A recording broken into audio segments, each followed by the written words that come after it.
భారతదేశంలో కొత్తగా railway tracks ని ఏర్పాటు చేస్తున్న టైం. అలా Ludhiana to Chandigarh railway line నిర్మాణం కోసం అధికారులు భూసేకరణ నిర్వహించారు.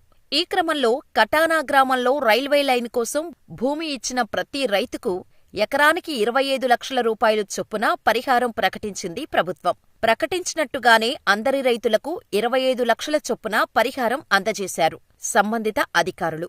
ఇక అందరు రైతులు తమ పొలాలను అధికారులకు అప్పజెప్పారు. కాని సంపూరన్ సింగ్ అనే ఒక రైతు మాత్రం అనుకోకుండా తమ పక్క గ్రామానికి ఒక పనిమీద వెళ్లాడు.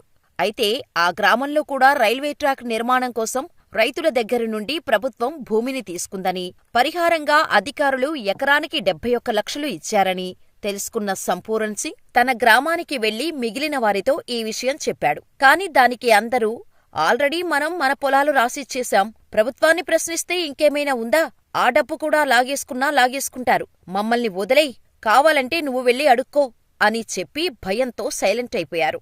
కాని సంపూరన్ సింగ్ మాత్రం పక్కా ఆధారాలతో మొదట నేరుగా రైల్వే అధికారులను కలిసి తనకు జరిగిన అన్యాయం గురించి అడిగాడు. కాని వారు సరిగ్గా సమాధానం చెప్పకపోవటంతో ఇక వీళ్లే చెప్పట్లేదంటే ఇంకెవరు చెబుతారు అనుకుని నేరుగా కోర్టులో కేసు వేశాడు.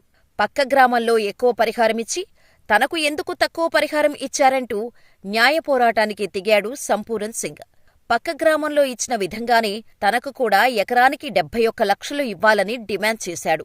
ఇక సంపూరన్ చేస్తున్న పోరాటానికి దిగివచ్చిన రైల్వే శాఖ 25 లక్షల పరిహారాన్ని కాస్త 50 లక్షలకు పెంచారు.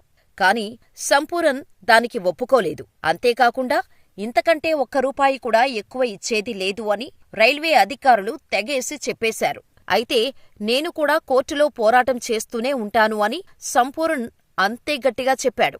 దీంతో రైల్వే అధికారులు మళ్లీ దిగిరాక తప్పలేదు. ఇక చివరికి సంపూర్ణకు చెందే పరిహారం మొత్తం 1.47 కోట్లకు పెరిగింది. అయితే ఈ డబ్బు మొత్తాన్ని సంపూర్ణకి నార్త్ రైల్వే 2015లోగా చెల్లించాలని న్యాయస్థానం ఆదేశించింది.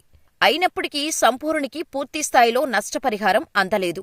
2017 వరకు కేవలం 42 లక్షలు మాత్రమే ఇచ్చారు అధికారులు.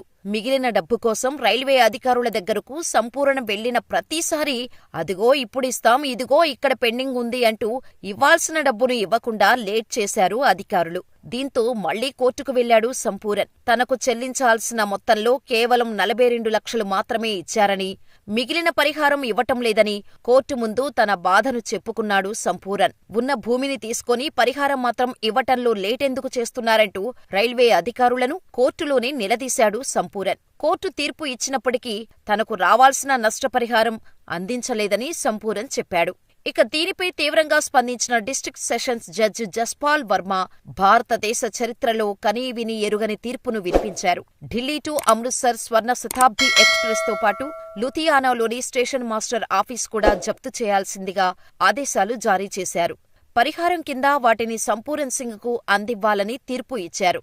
ఈ తీర్పుతో సంపూరన్ సింగ్ శతాబ్ది ఎక్స్ప్రెస్ కు ఓనరయ్యారు. అంతేకాదు దేశంలో సొంత రైలు ఉన్న ఏకైక వ్యక్తిగా ఆయన చరిత్ర సృష్టించారు.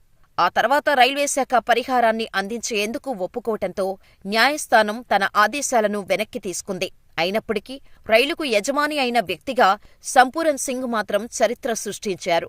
అలా రైల్వే అధికారులు చేసిన తప్పు కారణంగా ఓ సాధారణ రైతు శతాబ్ది ఎక్స్ప్రెస్ కు ఓనరయ్యాడు. సామాన్యుడు తలుచుకుంటే ఏదైనా చేయగలడని నిరూపించాడు.